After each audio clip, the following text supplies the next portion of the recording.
You speak English? No. So introduce yourself. Mane. So what class have you completed? Do you understand English? Oh no. You don't understand English? Why? Didn't you go to school? Up to class 9 you have completed brain. But now you are seen to big arms. So is it good? Can you understand me? Can you understand me? বুঝতে পারো আমার কথা বুঝতে পারো?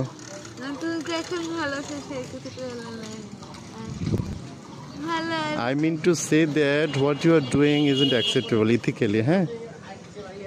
And I think as you are very much active and still you are able to work, and I think you will be able to do any type of work. So it would be much better for you to do household work.